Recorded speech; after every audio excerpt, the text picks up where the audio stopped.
SB న్యూస్కి స్వాగతం. తెలంగాణ రాష్ట్ర ప్రభుత్వం ప్రతిష్టాత్మకంగా నిర్వహిస్తున్న ప్రజాపాలన ప్రగతి ప్రణాళిక విద్యా వారోత్సవాల్లో భాగంగా ఈరోజు కరీంనగర్ జిల్లా కేంద్ర గ్రంథాలయంలో గ్రంథాలయ దినోత్సవ కార్యక్రమం ఘనంగా నిర్వహింపబడింది. ఈ కార్యక్రమానికి జిల్లా కలెక్టర్ మరియు magistrate Chitra Mishra, additional collector Ashwini Tanaji Wakode, Karimnagar mayor Kolagani Srinivas, RDO Maheshwar, SUDA chairman Komatireddy Narender Reddy, స్థానిక కార్పొరేటర్ పడాల శ్రీజతో కలిసి కరీంనగర్ జిల్లా గ్రంథాలయ సంస్థ చైర్మన్ డాక్టర్ సత్తు మల్లేష్ హాజరయ్యారు. ఈ సందర్భంగా జ్యోతి ప్రజ్వలన చేసి కార్యక్రమాన్ని ప్రారంభించారు. అనంతరం గ్రంథాలయంలోని పూర్వ పాఠకులను సన్మానించడం జరిగింది. అలాగే పుస్తకాల ఎగ్జిబిషన్ను ఏర్పాటు చేసి సందర్శకులను ఆకట్టుకున్నారు. అలాగే ప్రభుత్వం విద్యాభివృద్ధికి చేపడుతున్న కార్యక్రమాల్లో గ్రంథాలయాల పాత్ర ఎంతో కీలకమని పేర్కొన్నారు. గ్రామీణ ప్రాంతాల విద్యార్థులు కూడా గ్రంథాలయాలను వినియోగించుకొని ఉన్నత లక్ష్యాలను సాధించాలని సూచించారు. భవిష్యత్ తరాలకు పుస్తక పఠన సంస్కృతిని అందించడం ప్రతి ఒక్కరి బాధ్యత అని అన్నారు.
యొక్క సమాజంలో గౌరవమే కావచ్చు, ఆర్థిక స్థితిగతులే కావచ్చు, చేంజ్ చేసేటటువంటి శక్తి ఒక చదువుకు మాత్రమే ఉంది.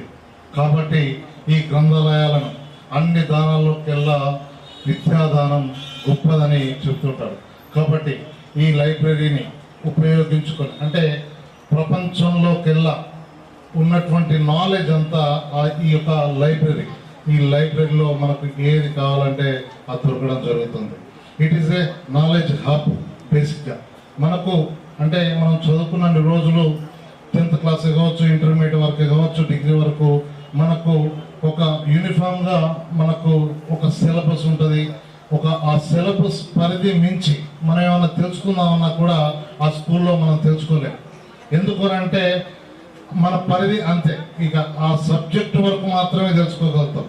కొంచెం ముందుకెళ్ళి డెప్త్కి వెళ్ళి ఆ యొక్క సబ్జెక్ట్ కావచ్చు, వేరే ఏదైనా కనుక్కోవాలన్నా కూడా మనకు మిగిలింది ఒకే ఒకటి, ఆ లైబ్రరీ. ఆ లైబ్రరీలోకి వెళ్తే ప్రపంచంలో మనకు ఏ విషయం కావాలన్నా కూడా మనకు ఆ లైబ్రరీలో దొరుకుతుంది. కాబట్టి ఈ యొక్క చదువుతోనే, ఈ జ్ఞానంతోనే ఒక మనిషి ప్రపంచంలో he can do anything in the world with the knowledge. కాబట్టి ప్రతి ఒక్కరు కూడా లైబ్రరీకి వచ్చి చదువుకునే ప్రయత్నం చేయాల్సిందిగా కోరుకుంటూ, ఆ యొక్క అలవాటును దీన్ని ఒక అలవాటుగా మార్చుకోవాలి. అంటే రెగ్యులర్గా మన నిజ జీవితంలో వ్యాయామం, మనం ఉద్యోగం ఇవైతే ఏ విధంగా చేసుకోవడం ఉంటుందో లైబ్రరీకి రావడం కూడా ఒక అలవాటుగా మార్చుకోవాలి. ఎందుకంటే ఇప్పుడు జరుగుతున్నటువంటి పరిమాణంలో కావచ్చు, చేంజ్ అవుతున్నటువంటి నాగరికతలో కావచ్చు, ఏదైనా కూడా ఈ ప్రపంచీకరణలో భాగంగా మనం ఎప్పటికప్పుడు అప్డేట్ అవుతూ ఉండాలి. అంటే జస్ట్ లైక్ మనం వాడేటటువంటి ఫోన్నే ఎవ్రీ మంత్లీ వన్స్ మనం ఎప్పటికప్పుడు సాఫ్ట్వేర్ని అప్డేట్ చేస్తుంటాం. మనం అప్డేట్ కావాలంటే ఎప్పుడు కూడా లైబ్రరీకి వచ్చేసి మనం నాలెడ్జ్ అనేది ఎప్పటికి కూడా నేర్చుకుంటూ ఉండాలి. ఆ యొక్క అలవాటును నెరవేర్చుకోవాలని చెప్తున్నాను. ఎందుకంటే నేను చదువుకున్నటువంటి రోజుల్లో, నేను చదివింది కామర్స్ అయినా కూడా, నేను బీకామ్ అయిపోయిన తర్వాత, ఎంకామ్ అయిపోయిన తర్వాత ఒక ట్రాన్సాక్షన్ అనేటటువంటి పదానికి వ్యవహారం, ఈ వ్యవహారానికి నాకు డెఫినేషన్ కావాలని తిరుగుతుంటే నాకు లాస్ట్కు ఒక చిక్కడిపల్లి లైబ్రరీలో ఒక డెఫినేషన్ దొరకడం జరిగింది. That is library. ఎందుకంటే నేను జాబ్కి ఎప్పుడైతే జాబ్కు ప్రయత్నం కానివ్వండి, చదవడం నేర్చుకుంటే మనం ఎంతో జ్ఞానం పెరుగుతుంది. ఈ పుస్తకం చదవడం నేర్చుకొని మన సమాజం ఇంకా జ్ఞానవంతంగా మారుతుందని తెలియజేస్తున్నాను. ఈ సందర్భంగా గ్రంథాలయ చైర్మన్ కృషి చేస్తున్న మన సత్తు మల్లేశం గారికి అభినందిస్తున్నాను. థ్యాంక్ యూ, ధన్యవాదాలు. ఐఏఎస్ ఐపీఎస్ అవ్వడం చాలా we still regard it as a very prestigious thing. It is an important institution. Responsibility ఇస్తారు. రెస్పాన్సిబిలిటీ పరంగా ఇంట్రెస్టెడ్ ఉన్న వాళ్ళు ఎవరైతే పబ్లిక్ సర్వీస్లో కొంతవరకు కాంట్రిబ్యూట్ చేసే సిస్టమ్ని నడిపే ఒక వీల్ లాగా పనిచేయాలనుకుంటారు. ఒక ఇన్స్టిట్యూషన్స్ ఆఫ్టర్ ఇన్స్టిట్యూషన్స్ నడుపుకోవడానికి మేము ఒక వీల్ లాగా one of the other wheel is press, one of the most important wheel is legislature under the guidance and vision in which ఇంకొక వీల్ లాగా మేము ఫర్దర్గా వెళ్తూ ఉంటాము. So it is all a team work. నిజంగా చెప్పాలంటే government, public service and institution run చేయడానికి it's a very very important requirement that మనం అందరం జాయింట్గా common vision, common intention of public welfare ఉంటే ముందుకెళ్తాము. కమింగ్ టు లైబ్రరీ ఇన్స్టిట్యూషన్ కానివ్వండి, కరీంనగర్ టౌన్లో ఇంత ప్రామినెంట్గా ఇంత నోడల్ పాయింట్ లాగా మనకు ఒక జిల్లా గ్రంథాలయ ఎస్టాబ్లిష్మెంట్ ఉన్నది కాబట్టి దీన్ని కొద్దిగా ముందుకు తీసుకొని వెళ్దాం. ఈరోజు మనకి మేజర్ ఛాలెంజెస్ యూత్ వచ్చే వరకు స్కిల్, జాబ్స్, ఏఐతో మన confrontation, skill and value addition, job management opportunities, government opportunities, private opportunities, semi autonomous ఇన్స్టిట్యూషన్స్లో పనిచేసే ఆపర్చునిటీస్ కానివ్వండి. This is a very good platform. ఎక్కడైతే మన స్టడీ సర్కిల్స్ ఉన్నాయి, ఫర్ ఎగ్జాంపుల్ స్టడీ సర్కిల్స్లో చాలా వరకు మనం ఇక్కడ ఇచ్చిన కోచింగ్ తర్వాత కూడా మన యూత్ హైదరాబాద్ వెళ్ళాల్సి వస్తుంది.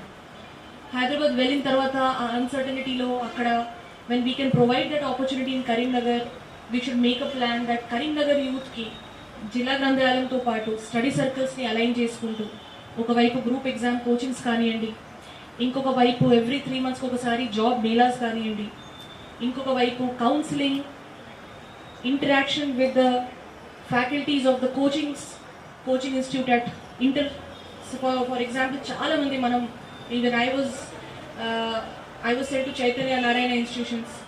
సో అలాంటి ఇన్స్టిట్యూషన్స్ మెల్లమెల్లగా గ్రాడ్యువల్గా వాళ్ళ స్టడీ మెటీరియల్ కానివ్వండి, మన పుస్తకాలు ఇక్కడ ఉంటే ఇక్కడ కొన్ని ట్యూటర్స్ లోకల్గా ఎఫిషియెంట్ ఉన్న ట్యూటర్స్ని మనం జిల్లా గ్రంథాలయంలో సెషన్స్ పెట్టుకోగలిగితే చాలామంది యూత్ అనవసరంగా all the way up to Hyderabad వెళ్ళాల్సిన అవసరం ఉండదు.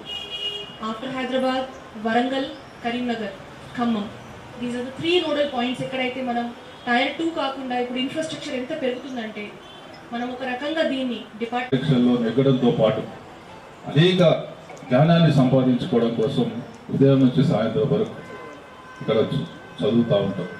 ఈ ప్రభుత్వం తప్పకుండా మనకి ఇంకా ఏమైనా అవసరాలు ఉన్నా కానీ మన నగరపాలక సంస్థ నుంచి వెళ్ళి మన గ్రంథాలయానికి ఎల్లవేళ పనిచేస్తున్నందుకు ముందుంటామని మీకు తెలియజేయడం జరుగుతుంది. అలాగే ఈరోజు జ్ఞానానికి ఆలయాలు మన గ్రంథాలయాలు ఒక మంచి పుస్తకం మన జీవితాన్ని మారుస్తుంది. మనకు విద్యార్థులు, యువత పోటీ పరీక్షలకు ఈ గ్రంథాలయాలు అనేవి ఒక దేవాలయాలు. అంటే ఇక్కడ జ్ఞానం, విజ్ఞానం, వ్యక్తిత్వ వికాసం, నైపుణ్యం పెంపొందించుకోవాలంటే మన నిరుపేద విద్యార్థులకు, యువతకు ఇక్కడ ఒక ఆలయాల లెక్క ఈ గ్రంథాలయాలు పనిచేస్తుంది. ఇందులో మన జిల్లా గ్రంథాలయం, మన జిల్లా చైర్మన్ సత్తు మల్లేశన్న గారు కానీ మన అధికారులు కానీ మంచిగా నడిపిస్తున్నారు. విద్యార్థులకు ఉపయోగపడే విధంగా ఇక్కడ మనకు ఎన్నో లక్షల పుస్తకాలు ఉన్నాయి. అంటే మన జ్ఞానాన్ని సంపాదించుకోవడానికి ఈ పుస్తకాల ద్వారా మనం ఈ రానున్న పోటీ పరీక్షల్లో మనకు ముందుండి గ్రంథాలయానికి ఎల్లవేళ పనిచేస్తున్నందుకు ముందుంటామని మీకు తెలియజేయడం జరుగుతుంది. అలాగే ఈరోజు జ్ఞానానికి ఆలయాలు మన గ్రంథాలయాలు ఒక మంచి పుస్తకం మన జీవితాన్ని మారుస్తుంది. మనకు విద్యార్థులు, యువత పోటీ పరీక్షలకు ఈ గ్రంథాలయాలు అనేవి ఒక దేవాలయాలు. అంటే ఇక్కడ జ్ఞానం, విజ్ఞానం, వ్యక్తిత్వ వికాసం, నైపుణ్యం పెంపొందించుకోవాలంటే మన నిరుపేద విద్యార్థులకు, యువతకు ఇక్కడ ఒక ఆలయాల లెక్క ఈ గ్రంథాలయాలు పనిచేస్తుంది. ఇందులో మన జిల్లా గ్రంథాలయం, మన జిల్లా చైర్మన్ సత్తు మల్లేశన్న గారు కానీ మన అధికారులు కానీ మంచిగా నడిపిస్తున్నారు. విద్యార్థులకు ఉపయోగపడే విధంగా ఇక్కడ మనకు ఎన్నో లక్షల పుస్తకాలు ఉన్నాయి. అంటే మన జ్ఞానాన్ని సంపాదించుకోవడానికి ఈ పుస్తకాల ద్వారా మనం ఈ రానున్న పోటీ పరీక్షల్లో మనకు ముందుండి మన ఒక అనుకున్న లక్ష్యాన్ని సాధించే విధంగా ఇక్కడ గ్రంథాలయం అనేది మన జిల్లా గ్రంథాలయం చాలా ఉపయోగపడుతుంది. గతంలో ఇక్కడ చదువుకున్న వాళ్ళకి ఇప్పుడే మనం సన్మానం చేయడం జరిగింది. ఎంతో మంది ఇక్కడ చదువుకొని వారు అనుకున్న లక్ష్యాలను ఉద్యోగం పొందడం జరిగింది. తప్పకుండా మౌలిక వసతుల విషయంలో కానీ ఇక్కడ చదువుకునే విద్యార్థులకు ఎలాంటి ఇబ్బంది ఉన్నా కానీ మా దృష్టికి తీసుకురండి. నగరపాలక సంస్థ నుంచి మా సహాయ సహకారాలు ఎల్లవేళలో ఉంటాయని తెలియజేయడం జరుగుతుంది. ఈ అవకాశం ఇచ్చిన మన త్వరలోనే మన మున్సిపల్ నుంచి మన స్పాన్సర్ కింద 7 కోట్ల నిధులతో మంచి బిల్డింగ్ నిర్మించుకోవడం జరిగింది. దాన్ని వచ్చే నెలలో అందరినీ పిలిచి మన ముఖ్య అతిథులు అందరినీ పిలిచి మనం త్వరలోనే మంచి మౌలిక వసతులు అందరికి విద్యార్థులకు మంచిగా ఉపయోగపడే విధంగా మనం బిల్డింగ్ నిర్మాణం రోజు భాగంగా ఈ వీక్ మనం ఎడ్యుకేషన్ వీక్ ప్రజాపాలన ప్రగతి ప్రణాళికలో సెలబ్రేట్ చేస్తున్నాము. ఈ రోజు మనం మొత్తం జిల్లాలో మన అన్ని లైబ్రరీలో ఈ అట్లాంటి కార్యక్రమం మనం ఏర్పాటు చేసాము. సో ముఖ్యంగా మనకి లైబ్రరీ అనేది చాలా ముఖ్యమైన, మన ప్రతి ఒక్కరికి లైబ్రరీతో చాలా అంటే ఒక రిలేషన్ ఉంటుంది. అంటే నా స్కూల్లో ఉన్నప్పుడు 6th స్టాండర్డ్ నుంచి మనకి ఒక వీక్లో ఒక లైబ్రరీ క్లాస్ అనే ఉండే, ఒక class specifically designated for library. So ఆ రోజు లైబ్రరీకి వెళ్ళి మ్యాగజైన్ కానీ బుక్స్ కానీ సైన్స్ మ్యాగజైన్ కానీ చదివి అది అప్పటి నుంచి ఒక అలవాటు అయింది. తర్వాత మనకి నేను కాలేజ్లో ఉన్నప్పుడు కూడా మాది MBBS కాలేజ్లో 6 PM అయిపోయినాక 6 నుంచి 1 AM వరకు మేము లైబ్రరీలో చదివేవాళ్ళం. సో ఇంత మనకి library is very near to us. అప్పుడు తర్వాత కూడా UPSC కానీ అట్లాంటి అప్పుడు కూడా చదివేటప్పుడు కూడా లైబ్రరీలోనే మేము చదివేవాళ్ళం.